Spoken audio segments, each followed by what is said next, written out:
कथा को ध्यान से सुनो और पसंद आए तो लाइक जरूर कीजिए। Thank you. इसे कहा और तुम्हें एक भक्त के दर्शन कराते हैं। तो पहले धूप का कष्ट सह ले तो छाया का सुख मिलता है, तो पहले अभक्त के दर्शन कराए।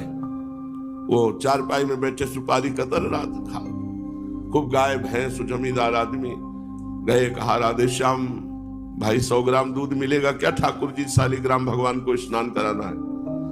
उसने बड़े कटुवचन किए और अपमानित करके भगवान को वापस कर दिया। भगवान साधु वेश में थे, दूर माता पार्वती जी खड़ी थी। भगवान शंकर जब उसके दरवाजे से खाली हाथ लौटे तब ऐसे कहा, हे प्रभु जितनी संपत्ति है इसके पास कई गुना और बढ़ा दीजिए। पार्वती जी ने कहा, वैसे कहते तो औढ़रदानी है ही है इनको। उसने 100 ग्राम दूध नहीं दिया, अपमानित कर दिया, और आप कह रहे हैं जितनी संपत्ति इससे कई गुना और दे। कुछ नहीं बोली। गंगा के किनारे एक पर्णकुटी बनाकर एक भगत रहते थे। उनकी बूढ़ी मैया थी और एक गैया थी जो 125 ग्राम दूध देती होगी। जो ही संत वेश में भगवान शिव गए तो साष्टांग दंडवत प्रणाम करके आसन में बैठाला, चरण धोए और वही 100-200 ग्राम जो दूध था भोग में ला के अर्पित किया। हाथ जोड़कर घुटने के बल बैठे रहे, महाराज आदेश करो क्या सेवा करें। थोड़ी देर भगवत चर्चा की, जब बाहर निकले तो कहा, हे भगवान इसकी गैया और मैया दोनों को उठा लो। पार्वती जी को अब नहीं रहा गया।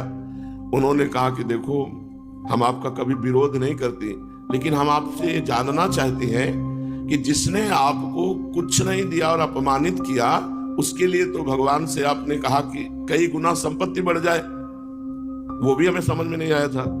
और ये बड़े प्यार से अपनी गैया का दूध दिया, और एक बूढ़ी मैया रह रही थी जो बातचीत करने काम, आप गैया मैया दोनों को, ये कौन सा आपका निर्णय रहा, कौन सा न्याय रहा, कौन सा सेवा फल आपका?